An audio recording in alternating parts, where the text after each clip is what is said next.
Welcome to mister M talks. ಇಂದು ಜನವರಿ 12, 2024. ಈ ಚಾನಲ್ ಷೇರು ಮಾರುಕಟ್ಟೆ ಮಾಹಿತಿಯನ್ನು ಪ್ರತಿದಿನ ನವೀಕರಿಸುತ್ತದೆ. ಭಾರತೀಯ ಮಾರುಕಟ್ಟೆಗಳು ಈ ವಾರ ಬೆಂಚ್ಮಾರ್ಕ್ ಸೂಚ್ಯಂಕಗಳಾದ ಎನ್ಎಸ್ಇ ನಿಫ್ಟಿ 50 ಮತ್ತು ಬಿಎಸ್ಇ ಸೆನ್ಸೆಕ್ಸ್ ಅನುಕ್ರಮವಾಗಿ 0.7% ಲಾಭದೊಂದಿಗೆ ಅಂತ್ಯಗೊಳ್ಳುವುದರೊಂದಿಗೆ ಸಾಧಾರಣ ಏರಿಕೆಯನ್ನು ಕಂಡವು, ಇದು ಹೊಸ ಸಾರ್ವಕಾಲಿಕ ಗರಿಷ್ಠ ಮಟ್ಟಕ್ಕೆ ಕಾರಣವಾಯಿತು. ದುರ್ಬಲ ಜಾಗತಿಕ ಸೂಚನೆಗಳಿಂದ ತೂಗುವ ಮ್ಯೂಟ್ ಟಿಪ್ಪಣಿಯಲ್ಲಿ ಮಾರುಕಟ್ಟೆಯು ವಾರವನ್ನು ಪ್ರಾರಂಭಿಸಿದ್ದರೂ, ಹೂಡಿಕೆದಾರರು ಡಿಸೆಂಬರ್ ತ್ರೈಮಾಸಿಕ Q3 ಫ್ರೀ 24 ಗಳಿಕೆಯ ಋತುವನ್ನು ಪ್ರವೇಶಿಸಿದಂತೆ ದಾಖಲೆಯ ಗರಿಷ್ಠ ಮಟ್ಟವನ್ನು ಏರಲು ಬಲವಾಗಿ ಚೇತರಿಸಿಕೊಂಡಿತು. ಮುಂದುವರಿಯುತ್ತಾ, ವಿಶ್ಲೇಷಕರು ಒಟ್ಟಾರೆ ವಿಸ್ತಾರದಲ್ಲಿ ಬುಲಿಶ್ ಆಗಿ ಉಳಿಯುತ್ತಾರೆ, ಆದರೆ Q3 ಫಲಿತಾಂಶಗಳು ಬಾಷ್ಪಶೀಲ ಚಾವಟಿಗಳನ್ನು ಪ್ರಚೋದಿಸಬಹುದು ಎಂದು ಹೂಡಿಕೆದಾರರು ಎಚ್ಚರಿಕೆ ವಹಿಸುವಂತೆ ಸೂಚಿಸುತ್ತಾರೆ. ವಾರದಲ್ಲಿ, HCL ಟೆಕ್ನಾಲಜೀಸ್, ಇನ್ಫೋಸಿಸ್, TCS ಮತ್ತು ಟೆಕ್ ಮಹೀಂದ್ರಾ ನೇತೃತ್ವದ ನಿಫ್ಟಿ ಸ್ಟಾರ್ ಪರ್ಫಾರ್ಮರ್ ಆಗಿ ಹೊರಹೊಮ್ಮಿತು. ಟೆಕ್ ದೈತ್ಯರಾದ TCS ಮತ್ತು ಇನ್ಫೋಸಿನ Q3 ಕಾರ್ಯಕ್ಷಮತೆಯು ಸ್ಟ್ರೀಟ್ ಅಂದಾಜುಗಳಿಗಿಂತ ಹೆಚ್ಚಿನ ತಂತ್ರಜ್ಞಾನದ ಹೆಸರುಗಳಿಗೆ ಬಲವಾದ ಧ್ವನಿಯನ್ನು ಹೊಂದಿಸಿದೆ.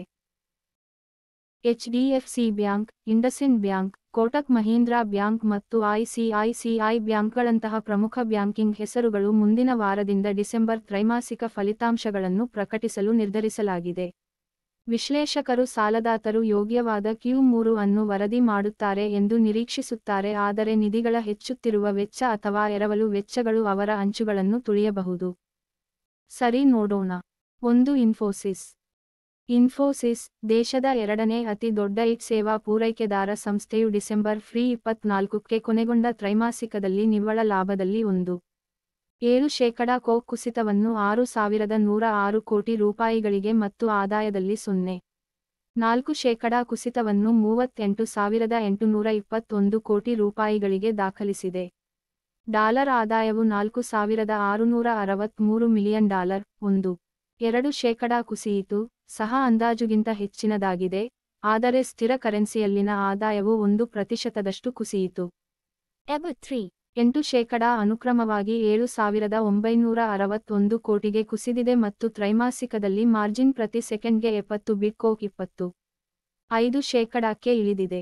ಕಂಪನಿಯು ಪೂರ್ಣ ವರ್ಷದ ಆದಾಯ ಬೆಳವಣಿಗೆಯ ಮಾರ್ಗದರ್ಶನವನ್ನು 1.5ರಿಂದ 2%ದಲ್ಲಿ ನೋಡುತ್ತದೆ, ಹಿಂದಿನ 1.2% ಪರಿಷ್ಕರಿಸುತ್ತದೆ ಮತ್ತು 20ರಿಂದ 22% ವ್ಯಾಪ್ತಿಯಲ್ಲಿ ಮಾರ್ಜಿನ್ ಮಾರ್ಗದರ್ಶನವನ್ನು ನಿರ್ವಹಿಸಿದೆ. ಇನ್ಫೋಸಿಸ್ ಪ್ರಮುಖ ಸೆಮಿಕಂಡಕ್ಟರ್ ವಿನ್ಯಾಸ ಸೇವೆ ಒದಗಿಸುವ ಇನ್ಸೆಮಿಯನ್ನು 280 ಕೋಟಿ ರೂಪಾಯಿಗೆ ಸ್ವಾಧೀನಪಡಿಸಿಕೊಳ್ಳಲಿದೆ. 2. ಟಾಟಾ ಕನ್ಸಲ್ಟೆನ್ಸಿ ಸೇವೆಗಳು. ಟಾಟಾ ಕನ್ಸಲ್ಟೆನ್ಸಿ ಸರ್ವೀಸಸ್, IT ಸೇವೆಗಳ ಪ್ರಮುಖ ಸಂಸ್ಥೆಯು ಡಿಸೆಂಬರ್ FY24ಕ್ಕೆ ಕೊನೆಗೊಂಡ ತ್ರೈಮಾಸಿಕದಲ್ಲಿ 11,735 ರೂಪಾಯಿ ಕೋಟಿಗಳಲ್ಲಿ ನಿವ್ವಳ ಲಾಭದಲ್ಲಿ 8.2% ಬೆಳವಣಿಗೆಯನ್ನು ದಾಖಲಿಸಿದೆ ಮತ್ತು ಆದಾಯದಲ್ಲಿ 4% ಏರಿಕೆಯಾಗಿ 60,583 ರೂಪಾಯಿ ಕೋಟಿಗೆ ತಲುಪಿದೆ. ಸ್ಥಿರ ಕರೆನ್ಸಿಯಲ್ಲಿ ಆದಾಯದ ಬೆಳವಣಿಗೆಯು 1.7% ವರ್ಷವಾಗಿದೆ. ಕಂಪನಿಯು Q3 ಫ್ರೀ 24ರಲ್ಲಿ ಒಟ್ಟು ಒಪ್ಪಂದದ ಮೌಲ್ಯವನ್ನು TCV $100 ಕೋಟಿ ಎಂದು ವರದಿ ಮಾಡಿದೆ, ಹಿಂದಿನ ತ್ರೈಮಾಸಿಕದಲ್ಲಿ $11.2 ಕೋಟಿಗೆ ಹೋಲಿಸಿದರೆ ಕುಸಿಯಿತು. ಮಂಡಳಿಯು ಪ್ರತಿ ಷೇರಿಗೆ 9 ರೂಪಾಯಿಗಳ ಮಧ್ಯಂತರ ಲಾಭಾಂಶವನ್ನು ಮತ್ತು ಪ್ರತಿ ಷೇರಿಗೆ 18 ರೂಪಾಯಿಗಳ ವಿಶೇಷ ಲಾಭಾಂಶವನ್ನು ಘೋಷಿಸಿತು. 3. Tata power company.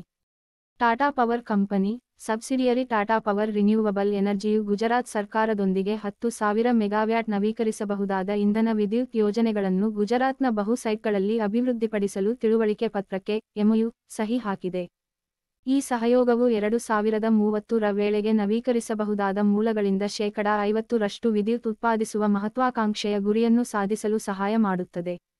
ಈ ಯೋಜನೆಯು 70,000 ಕೋಟಿ ರೂಪಾಯಿಗಳ ಒಟ್ಟು ಹೂಡಿಕೆ ಸಾಮರ್ಥ್ಯವನ್ನು ಹೊಂದಿದೆ, ಇದು 3,000ಕ್ಕೂ ಹೆಚ್ಚು ಜನರಿಗೆ ಉದ್ಯೋಗವನ್ನು ಸೃಷ್ಟಿಸುತ್ತದೆ. 4. ಮಹೀಂದ್ರ ಮತ್ತು ಮಹೀಂದ್ರಾ. ಮಹೀಂದ್ರಾ ಮತ್ತು ಮಹೀಂದ್ರಾ. ಮಹೀಂದ್ರಾ ಮತ್ತು ಮಹೀಂದ್ರಾ ಆಟೋಮೊಬೈಲ್ ಕಂಪನಿಯು ಡಿಸೆಂಬರ್ 2023ರಲ್ಲಿ 44,348 ಯೂನಿಟ್ಗಳ ಉತ್ಪಾದನೆಯನ್ನು ದಾಖಲಿಸಿದೆ, ಇದು ವರ್ಷದ ಹಿಂದಿನ ಅವಧಿಗೆ ಹೋಲಿಸಿದರೆ 2.1% ಕಡಿಮೆಯಾಗಿದೆ. ಒಟ್ಟು ಮಾರಾಟವು ವರ್ಷಕ್ಕೆ 8.9% ಏರಿಕೆಯಾಗಿ 58,369 ಯೂನಿಟ್ಗಳಿಗೆ ತಲುಪಿದೆ, ಆದರೆ ಅದೇ ಅವಧಿಯಲ್ಲಿ ರಫ್ತುಗಳು 41.3% 1819 ಯೂನಿಟ್ಗಳಿಗೆ ತೀವ್ರವಾಗಿ ಕುಸಿದವು.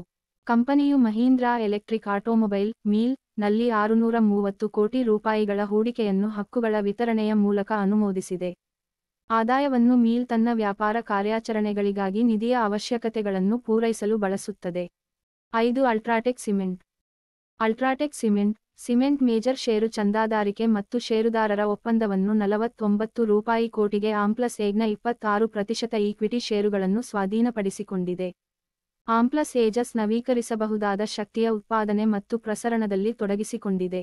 ಸ್ವಾಧೀನತೆಯು ಕಂಪನಿಯ ಹಸಿರು ಶಕ್ತಿಯ ಅಗತ್ಯಗಳನ್ನು ಪೂರೈಸುವುದು, ಶಕ್ತಿಯ ವೆಚ್ಚಗಳನ್ನು ಉತ್ತಮಗೊಳಿಸುವುದು ಮತ್ತು ವಿದ್ಯುತ್ ಕಾನೂನುಗಳ ಅಡಿಯಲ್ಲಿ ಬಂಧಿತ ವಿದ್ಯುತ್ ಬಳಕೆಗಾಗಿ ನಿಯಂತ್ರಕ ಅಗತ್ಯತೆಗಳನ್ನು ಅನುಸರಿಸುವುದು. ಘೋಷಣೆ. ಮಾಹಿತಿಯು ಶೈಕ್ಷಣಿಕ ಉದ್ದೇಶಕ್ಕಾಗಿ ಮಾತ್ರ. ನಾನು ಸೆಬಿ ನೋಂದಾಯಿತ ವ್ಯಕ್ತಿಯಲ್ಲ.